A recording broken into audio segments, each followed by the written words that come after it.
সম্মানিত প্রিয় উপস্থিতি, এক গ্লাস পানি খাওয়ার জন্য ইসলাম 5টি বিধান আপনাকে দিয়েছে। এক গ্লাস পানি খাওয়ার জন্য ইসলাম আপনাকে 5টি বিধান দিয়ে দিয়েছে।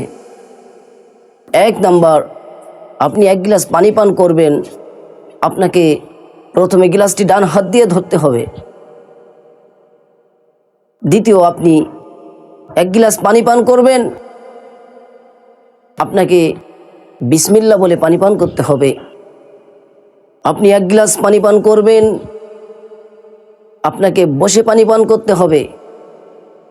আপনি এক গ্লাস পানি পান করবেন, আপনাকে 3 নিঃশ্বাসে পানি পান করতে হবে। সম্মানিত প্রিয় হাজিরিন, সম্মানিত প্রিয় উপস্থিতি, সর্বোপরি আপনি এক গ্লাস পানি পান করবেন, আপনাকে পানি পান করার শেষে আপনাকে আলহামদুলিল্লাহ বলতে হবে। এক গ্লাস পানি পান করার জন্য যদি ইসলাম আপনাকে 5টি বিধান দেয়, তাহলে আপনার জীবন পরিচালনার ক্ষেত্রে, রাষ্ট্র পরিচালনার ক্ষেত্রে, সমাজ পরিচালনার ক্ষেত্রে, শিক্ষা পরিচালনার ক্ষেত্রে ইসলাম প্রত্যেকটি জায়গায় আপনাকে বিধান দিয়ে দিয়েছে। সম্মানিত প্রিয় হাজিরিন, আমরা যেখানে যে অবস্থাতেই থাকি না কেন, সব জায়গায় আল্লাহ তাআলার নীতি বিধিবিধান রয়েছে। এই বিধিবিধানের উপরে চলবো। আল্লাহ পাক রব্বুল আলামিন আমাদের সকলকে তৌফিক দান করুক। সকলে পড়ুন আমিন। ওয়া আখির দাওয়ানা আলহামদুলিল্লাহি রাব্বিল আলামিন। আসসালামু আলাইকুম ওয়া রাহমাতুল্লাহি তাআলা ওয়া বারাকাতুহু।